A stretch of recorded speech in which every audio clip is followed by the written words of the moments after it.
आज की शाम मैं आप सबों का फिर से संध्याकालीन आराधना में हार्दिक अभिनंदन करता हूँ।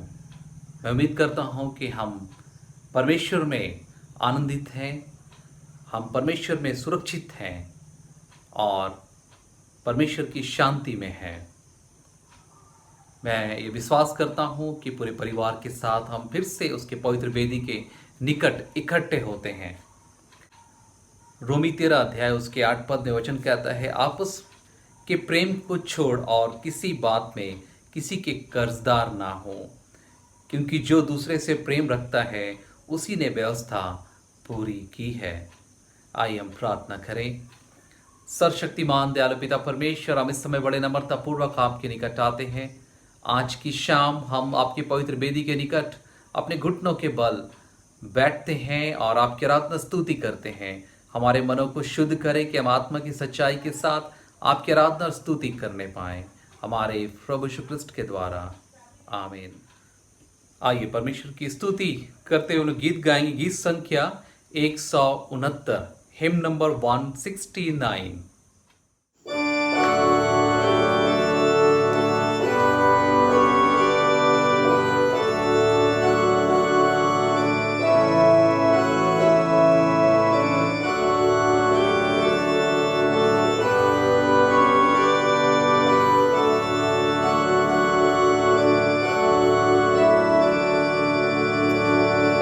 सुखदाई स्वर में प्रार्थना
आइए हम परमेश्वर पिता के सामने बड़े नम्रता पूर्वक अपने गुनाहों को स्वीकार करें। हम पाप अंगीकार की प्रार्थना कहेंगे, आप मेरे पीछे पीछे कहेंगे।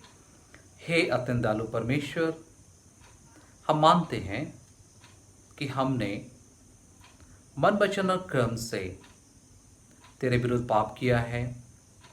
हमने अपने संपूर्ण मन से तुझसे प्रेम नहीं किया। हमने अपने पड़ोसी से अपने समान प्रेम नहीं किया।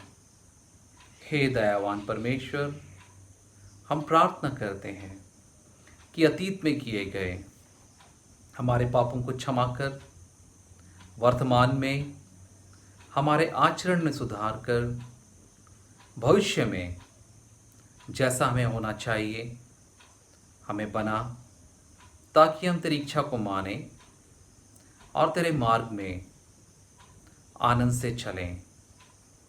हमारे प्रभु यीशु क्रिस्ट के द्वारा, आमीन।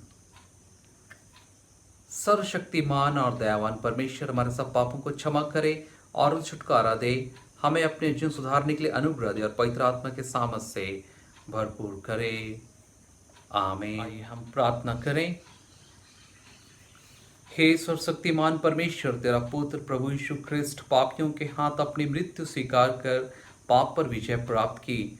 हम पर ऐसा अनुग्रह कर कि हम उसके सिद्ध आदर्श का अनुसरण करें, ताकि उसके दुख भोग में सहभागी होकर हम सदैव उसके महासामर्थ्यपूर्ण प्रेम की विजय में आनंद मना सके।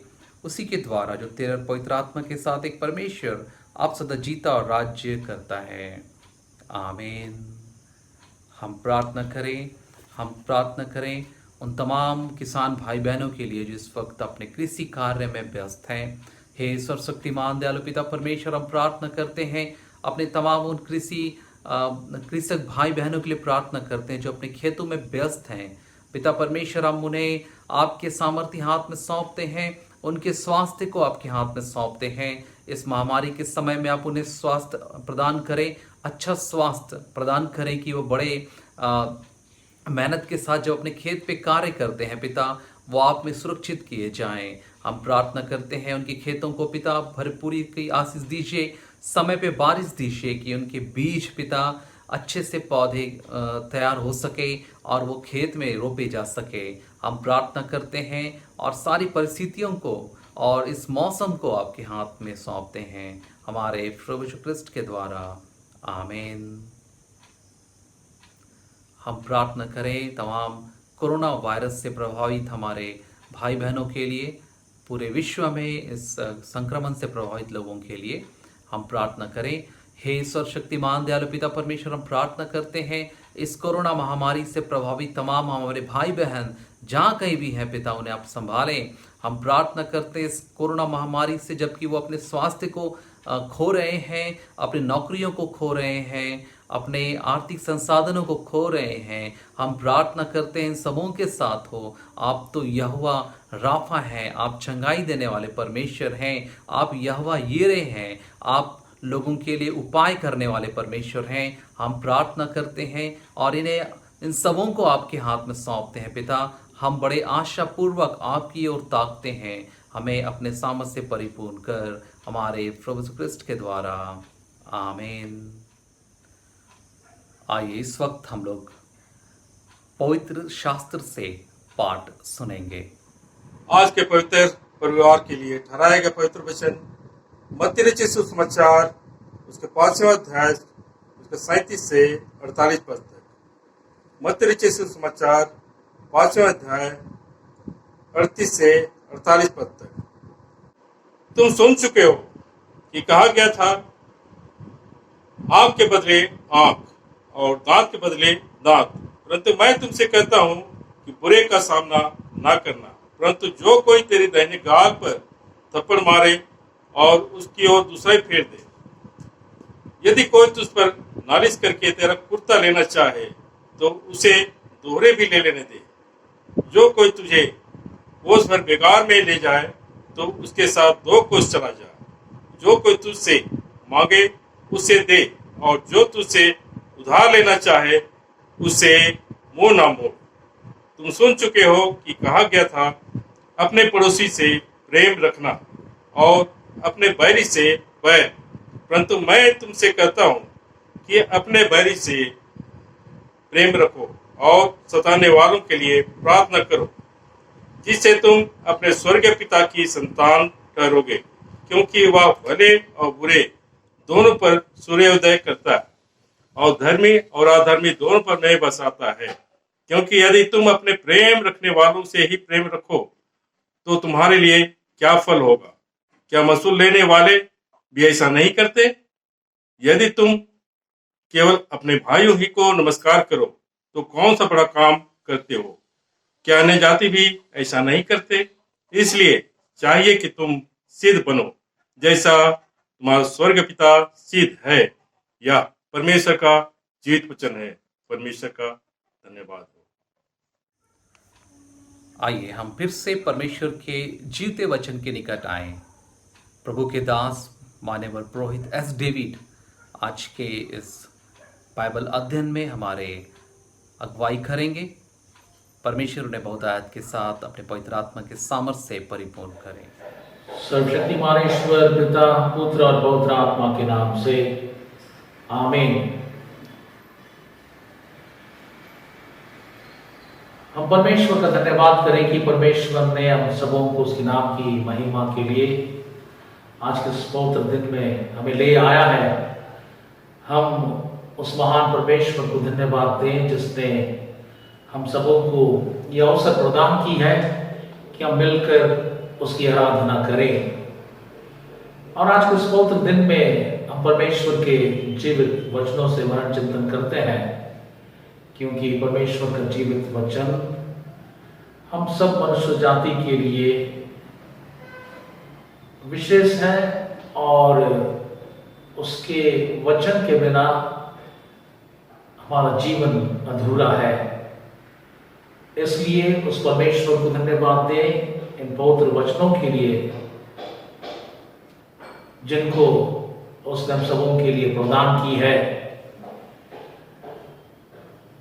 हम आज परमेश्वर के जीवित वचनों से मनन चिंतन करें और आज परमेश्वर का जीवित वचन हम सबों से बातचीत करें और उन वचनों को सुनकर हम अपने जीवन यापन उसी परमेश्वर के इच्छा के अनुसार करने पाए।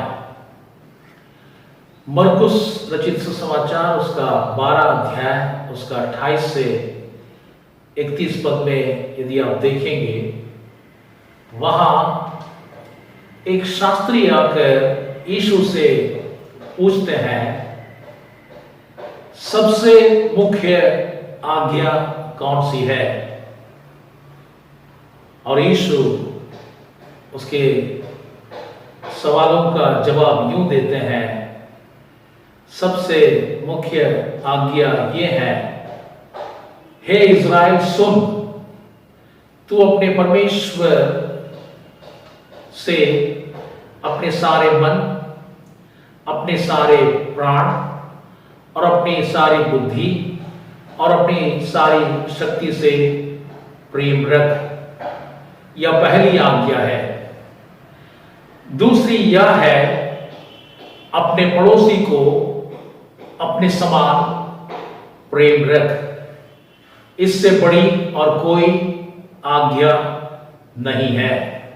और ये दो मुख्य आज्ञाएं प्रभु यीशु ख्रिस्त हमें दी है।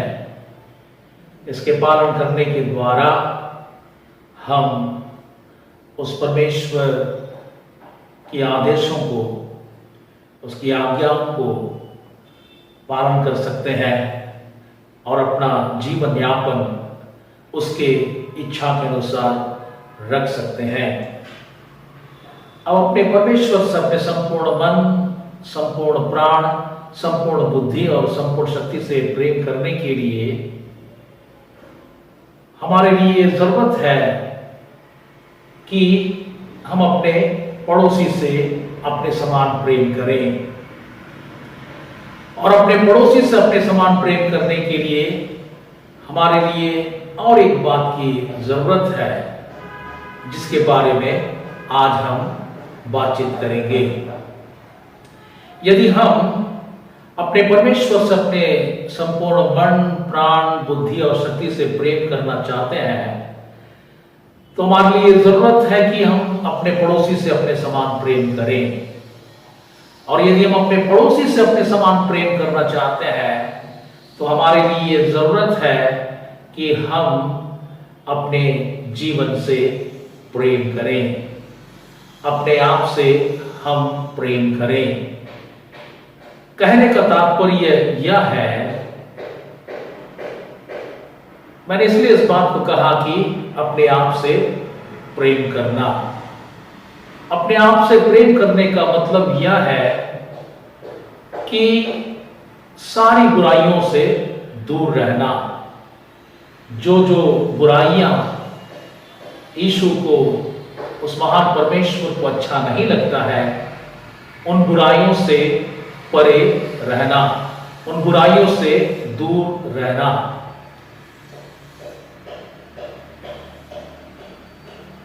क्योंकि यदि आप देखेंगे एक ईर्ष्यालु व्यक्ति क्या अपने पड़ोसी से अपने समान प्रेम रख सकेगा? एक क्रोधी, एक दोष लगाने वाला, एक चुगली करने वाला और किसी पर आरोप लगाने वाला, जलन रखने वाला क्या अपने पड़ोसी से अपने समान प्रेम रख पाएगा? इसलिए एक मनुष्य को जरूरत है कि सबसे पहले वो अपने आप से प्रेम करे, अपने जीवन से प्रेम करे। अपने जीवन से प्रेम करने का मतलब यह है ये सारी बुराइयां उसके जीवन से दूर रहे। इसलिए मैंने शुरू में कहा कि एक ईर्ष्यालु व्यक्ति अपने पड़ोसी से अपने समान प्रेम नहीं कर पाएगा। और इसलिए एक इंसान, एक मनुष्य को जरूरत है कि वो इन सारी बुराइयों से दूर रहे और तब ही ये संभव है कि वह अपने पड़ोसी से प्रेम रख पाएगा। और जब अपने पड़ोसी से वो अपने समान प्रेम रखेगा तो उस अदृश्य परमेश्वर से भी प्रेम रख सकेगा। यदि आप पहला यूहन्ना उसका 4 उसका 20 और 21 पद में देखेंगे, यदि कोई कहे कि मैं परमेश्वर से प्रेम रखता हूं और अपने भाई से बैर रखे तो वह झूठा है, क्योंकि जो अपने भाई से जिसे उसने देखा है प्रेम नहीं रखता तो वह परमेश्वर से भी जिसे उसने नहीं देखा प्रेम नहीं रख सकता। और उससे हमें यह आज्ञा मिली है कि जो कोई परमेश्वर से प्रेम रखता है वह अपने भाई से भी प्रेम रखे। उस अदृश्य परमेश्वर को किसी ने कभी नहीं देखा और उस अदृश्य परमेश्वर से आप प्रेम रखना चाहते हैं, प्रेम रखते हैं, तो आपके लिए, मेरे लिए जरूरत है अपने पड़ोसी से अपने समान प्रेम रखें। और अपने पड़ोसी से अपने समान प्रेम रखने के लिए सबसे पहले अपने जीवन से, अपने आप से प्रेम करें। और अपने आप से प्रेम करने का मतलब है सारी बुराइयों से, मैंने जो शुरू में कहा, उन सारी बुराइयों से दूर रहना। मैं इसलिए इस बात को कह रहा हूं, एक ईर्ष्यालु, एक क्रोधी, एक दोष लगाने वाला व्यक्ति कभी भी अपने पड़ोसी से अपने समान प्रेम नहीं रख सकेगा। यदि आप पहला यूहन्ना 4 उसका 12 पद को देखेंगे, वहां लिखा है, परमेश्वर को कभी किसी ने नहीं देखा। यदि हम आपस में प्रेम रखें तो परमेश्वर हम में बना रहता है और उसका प्रेम हम में सिद्ध हो गया है। इसलिए हम ये ना कहें कि मैं परमेश्वर से बहुत प्यार करता हूं, और अपने पड़ोसी से यदि आप बैर रखते हैं तो आप और मैं झूठे हैं।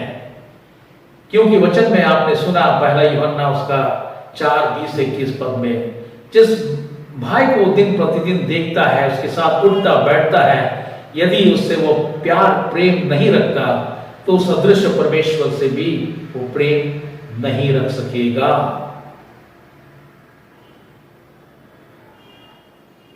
मेरे प्रियो, इसलिए हमारे लिए जरूरत है कि सबसे पहले हम अपने जीवन से प्यार करें, और जब हम अपने जीवन से प्यार करेंगे तो इन सारी बुराइयों से परे रहेंगे। ये सारी बुराइयां हमारे जीवन में नहीं पाए जाएंगे। जब हम अपने जीवन से प्रेम करेंगे तो हम अपने पड़ोसी से भी प्रेम रख सकेंगे, और जब हम अपने पड़ोसी से प्रेम रखेंगे तो उस अदृश्य परमेश्वर से भी प्रेम रख सकेंगे। यदि हम देखें मत्ती रचित सुसमाचार, वहां एक और दूसरी बात मैं आप सबों के बीच में रखना चाहूंगा। वो यह है, मत्ती रचित सुसमाचार उसका 5 अध्याय उसका 43 से 48 पद, जो आज का सुसमाचार पाठ है, यंत्री पाठ के अनुसार आज का सुसमाचार पाठ है मत्ती 5:38 से 48 पद। लेकिन मैं इस समय मत्ती 5 उसका 43-48 पद पर मैं आप सबों से बातचीत करना चाहता हूं। वहां लिखा है, तुम सुन चुके हो कि कहा गया था कि अपने पड़ोसी से प्रेम रखना और अपने बैरी से बैर, परंतु मैं तुमसे यह कहता हूं कि अपने बैरियों से प्रेम रखो और अपने सताने वालों के लिए प्रार्थना करो, जिससे तुम अपने स्वर्गीय पिता की संतान ठहरोगे,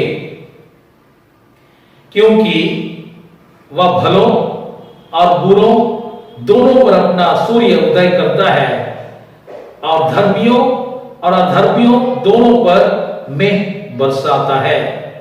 क्योंकि यदि तुम अपने प्रेम रखने वालों ही से प्रेम रखो तो तुम्हारे लिए क्या फल होगा?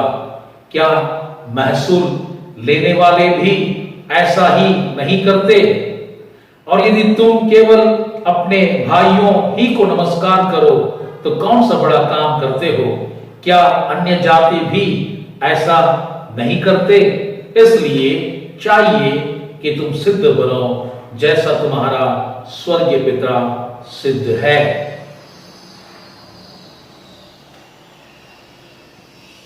अपने प्रेम रखने वालों से प्रेम रखो तो तुम्हारे लिए क्या लाभ होगा? ये तो महसूल लेने वाले भी, जो कर लेने वाले और जो अन्य जाति हैं वो तो करते हैं। मैं तुमसे सच कहता हूं, अपने बैरियों से प्रेम रखो, प्रेम करो। ये बहुत ही कठिन बात है। यदि कठिन ये तब होगा जब ये आप अपने आप में इस वचन को अपने जीवन में पूरा करना चाहेंगे तो ये आपके लिए कठिन होगा। और ये कठिन बैरियों से प्रेम करना, आप ये सोच रहे होंगे ये तो कहने के लिए तो बहुत आसान है, पर बैरी से कैसे प्रेम कर सकेंगे? लेकिन ये संभव है यदि यीशु आपके जीवन में है, यदि यीशु को हमने अपने जीवन में प्राथमिकता दिया है, तो हम अपने बैरियों से भी प्रेम रख सकेंगे और अपने सताने वालों के लिए प्रार्थना कर पाएंगे। लेकिन इसके लिए यीशु आपके जीवन में पाया जाए। जिसके जीवन में यीशु है उसके जीवन में ये संभव है। जिसके जीवन में यीशु नहीं है, जिसने यीशु को अपने जीवन में प्राथमिकता नहीं दी है, उनके जीवन में ये असंभव होगा। इसलिए हम अपने जीवन में यीशु को प्राथमिकता दें। और यीशु ने इसे कर दिखाया, अपने बैरियों से उसने प्रेम किया। यदि मत्ती रचित सुसमाचार उसका 18 अध्याय उसका 21 से 22 पद में यदि वहां देखेंगे, पतरस एक बार यीशु के पास आकर बोलते हैं, पूछते हैं, हे प्रभु, यदि मेरा भाई अपराध करे, मैं उसको कितने बार क्षमा करूं? क्या 7 बार तक? यीशु कहते हैं, मैं ये नहीं कहता कि 7 बार तक, वरन 7 के 70 गुने बार तक। 7 के 70 गुने तक। 7 गुना 70 बराबर 490। यदि आप लूका रचित सुसमाचार उसका 17 अध्याय उसका 3 से 4 पद में देखेंगे, वहां लिखा है, सचेत रहो, यदि तेरा भाई अपराध करे तो उसे समझा, और यदि पछताए तो उसे क्षमा कर। यदि दिन भर में वह 7 बार तेरा अपराध करे और 7 बार तेरे पास फिर आकर कहे कि मैं पछताता हूं, तो उसे क्षमा कर।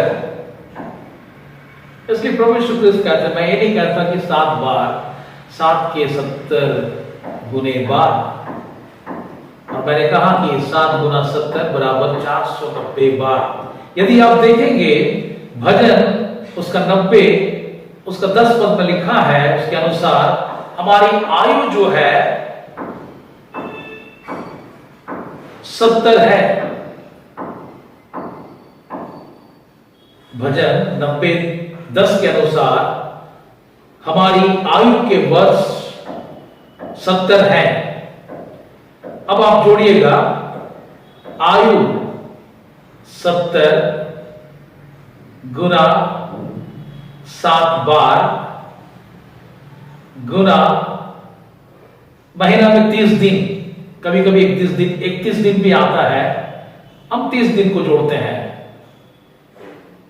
30 दिन बराबर कितना होगा? आप अपने अपने घरों में जोड़ के देखिए।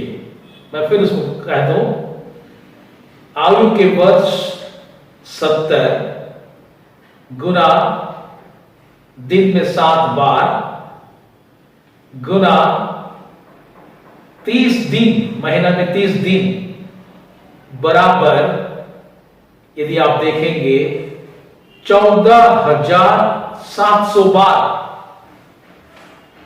यानी कि जब तक हम जीवित हैं, हम हमेशा माफ करने वाले रहें, हम माफी दें, हम माफ करें। ये प्रवृत्ति हमारे जीवन में हमेशा पाया जाए। इसलिए मैंने शुरू में कह दिया कि एक ईर्ष्यालु, एक अहंकारी व्यक्ति वो कभी भी माफ नहीं कर पाएगा, माफ नहीं कर सकेगा। पर यीशु यदि हमारे जीवन में है तो हम माफ कर सकेंगे, माफ कर पाएंगे। आपको कैसा लग रहा है? परमेश्वर के जीवित वचन को हमारे जीवन में पालन करना बहुत आसान नहीं है, पर परमेश्वर का जीवित वचन यदि हमें पालन करनी है तो हमारे जीवन में यीशु पाया जाए, और यीशु को हमारे जीवन में प्राथमिकता देना ही होगा। यदि इस पृथ्वी में जीकर ही यही हम समाप्त होना चाहते हैं तो आपकी और मेरी मर्जी है, लेकिन हम सचमुच में उस यीशु के पास जाकर उसके साथ रहना चाहते हैं तो हमारे लिए इन सारी बातों पर गौर करने की जरूरत है, और हम हमेशा एक दूसरे को हमें माफ करने की जरूरत है। यानी कि जीवन भर जब तक हम जीवित रहते हैं, हमारे जीवन में माफ करने की प्रवृत्ति पाया जाए। अंत में मैं कुलुसी उसका 3:13 से 14 पद को आपके बीच में बतलाना चाहूंगा। वहां लिखा है, यदि किसी को किसी पर दोष देने का कोई कारण हो तो एक दूसरे की सह लो और एक दूसरे के अपराध क्षमा करो, जैसे प्रभु ने तुम्हारे अपराध क्षमा किए वैसे ही तुम भी करो। और इन सब के ऊपर प्रेम को जो सिद्धता का कटिबंध है बांध लो। मेरे प्रियो, मैंने शुरू में कहा कि परमेश्वर के जीवित वचनों के अनुसार चलना बहुत आसान नहीं है, ये कठिन है। कई बार ऐसे लोग आपको मिलेंगे, इतना परेशान करेंगे और इतना परेशान करेंगे तो आपके मन में विचार उत्पन्न होगा कि कैसे इसको मैं माफ करूं। इसीलिए परमेश्वर का वचन आपने शुरू में सुना, अपने सताने वालों के लिए प्रार्थना करो। ये सत्य है कि जो आपको हमेशा परेशान करते रहता है तो उसको कैसे हम माफ करें। ठीक है, पर उसके लिए आप प्रार्थना तो कर सकते हैं। इसलिए वचन में लिखा, अपने सताने वालों के लिए प्रार्थना करो। इसलिए इन सारी बातों को हमें विचार करने की जरूरत है, अपने मन पे टटोलने की जरूरत है और उस यीशु से हमें सामर्थ मांगने की जरूरत है। उसके बिना उसके वचन को हम अपने जीवन में कभी भी पूरा नहीं कर पाएंगे। उसके वचनों में हमें बने रहना है, उसका अनुसरण करना है, उसका अनुसार चलना है। हमारे लिए यीशु का मार्गदर्शन जरूरत है और यीशु का मार्गदर्शन जो है उसके वचनों में है। और साथ ही साथ आप उसके पास प्रार्थना करने के द्वारा से उसके सामर्थ्य को प्राप्त कर सकते हैं और तब ही ये सारी बातें हमारे जीवन में संभव हो सकते हैं। इन्हीं बातों के साथ परमेश्वर आप सबों को आशीष दे। आमीन।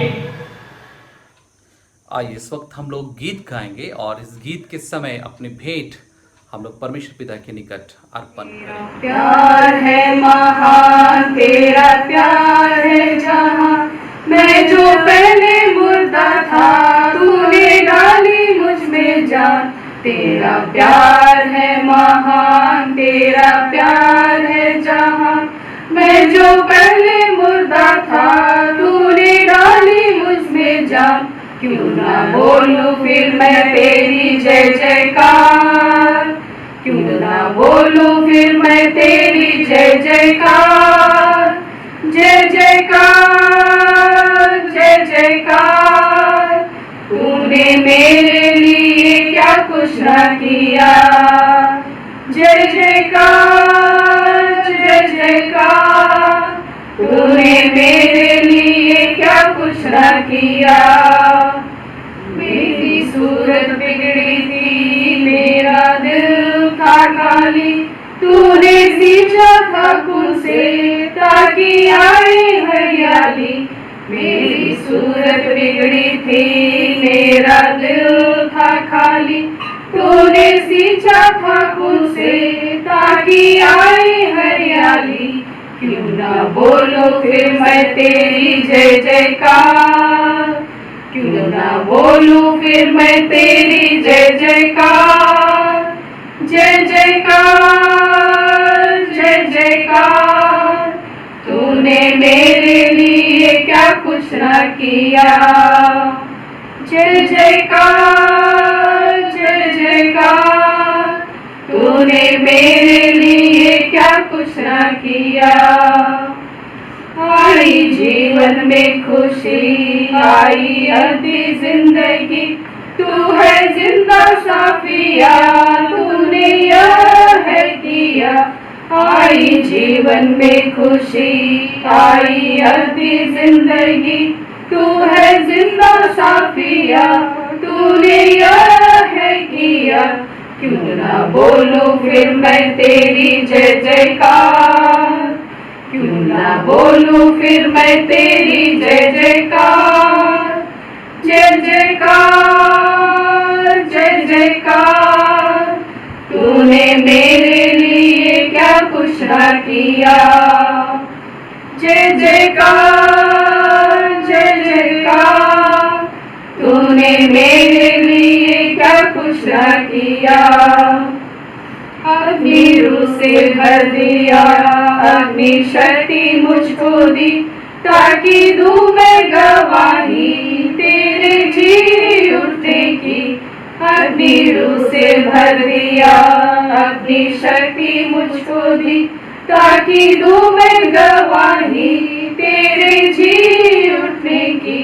क्यों ना बोलूं फिर मैं तेरी जय जयकार, क्यों ना बोलूं फिर मैं तेरी जय जयकार, जय जयकार जय जयकार।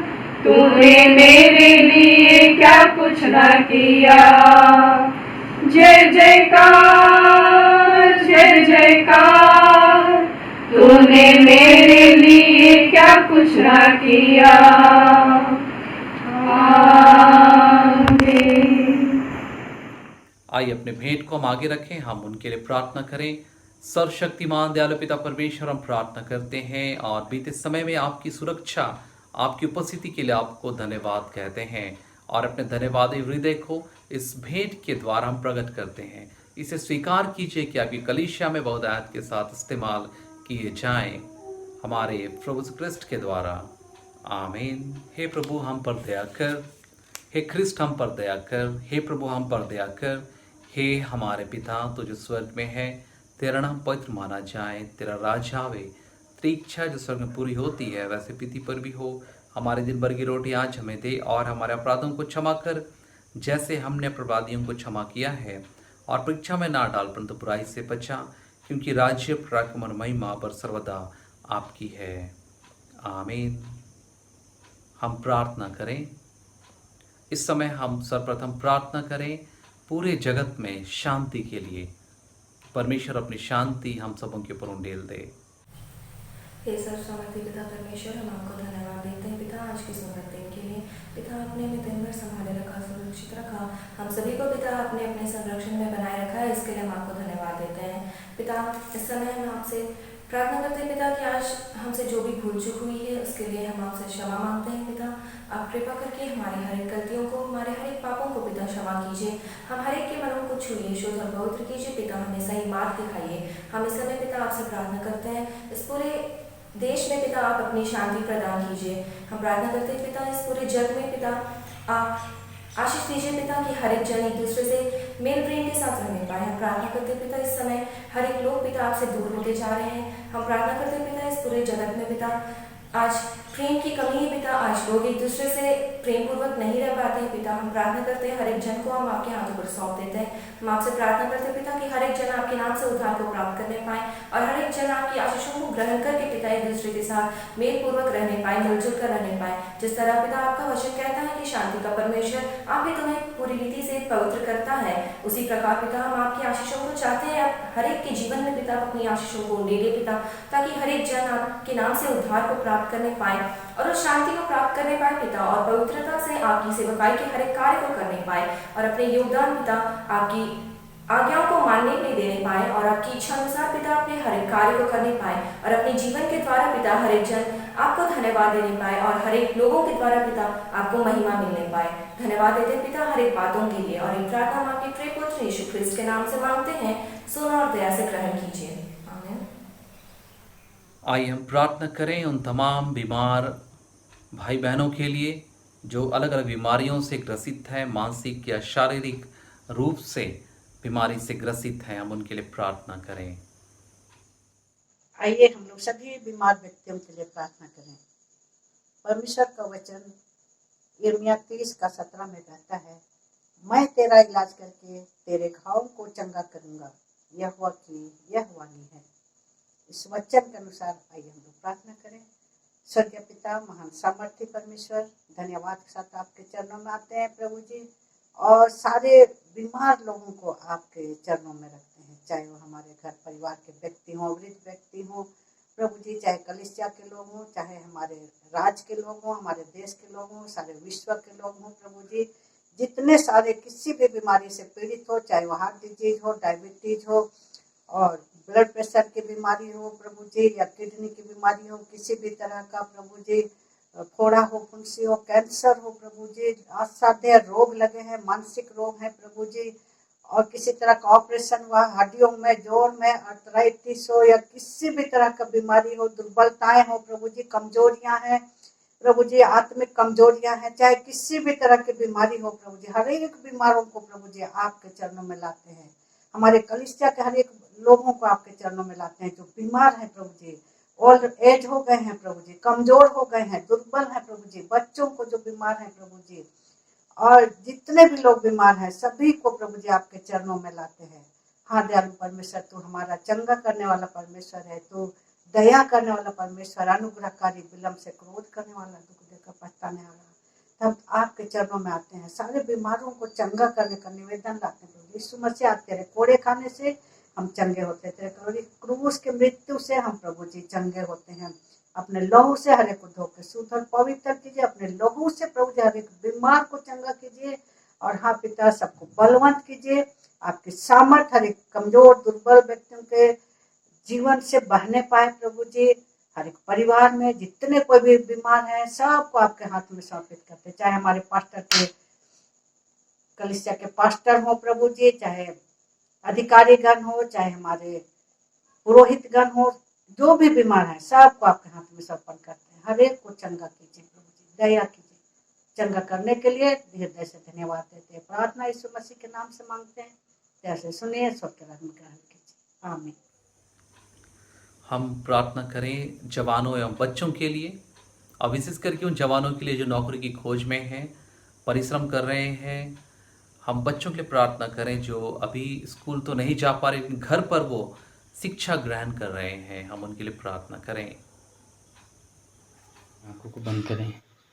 धन्यवाद देते हैं प्रभु जी सुंदर समय के लिए, सुंदर दिन के लिए, हर एक आशीष के लिए धन्यवाद देते हैं, हर एक बातों के लिए धन्यवाद देते हैं प्रभु जी। हर एक आशीष जो अपनों की जीवन बहुत ऐसे देते हैं प्रभु जी, उसके लिए धन्यवाद देते हैं प्रभु जी। प्रार्थना करते हैं कि अब तक हम लोग को सब प्रकार की हानि, महामारी, बीमारियों से, सब प्रकार की दुर्घटना से, जोखिम से बचा कर रखे प्रभु जी, इसके लिए आपको धन्यवाद देते हैं प्रभु जी। प्रार्थना कर रहे हैं प्रभु जी इस समय, विशेषकर जो इस समय महामारी के समय में बच्चे लोग अपने स्कूल नहीं जा सकते हैं प्रभु जी, वह सही ढंग से पढ़ाई नहीं कर सकते हैं प्रभु जी। हर एक बच्चों को आप अच्छा ज्ञान दीजिए, विवेक दीजिए प्रभु जी, स्वस्थ रखिए प्रभु जी, कि हर एक जन आपकी महिमा कर सके प्रभु जी। और जो ऑनलाइन क्लास कर रहे हैं बच्चे प्रभु जी, उस पर भी आपकी आशीष हो प्रभु जी, कि वो लोग भी सही शिक्षा ग्रहण करें प्रभु जी। प्रार्थना करते हैं प्रभु जी हर एक जवान के लिए प्रभु जी, यूथ के लिए प्रभु जी, जो बेरोजगार हैं उसके लिए प्रार्थना कर रहे हैं प्रभु जी, उसे नौकरी की आवश्यकता है प्रभु जी। आप जानते हैं प्रभु जी किन किन बातों को और हर एक लोगों की आवश्यकता होती है प्रभु जी, हर एक की आवश्यकता को जानते हैं प्रभु जी।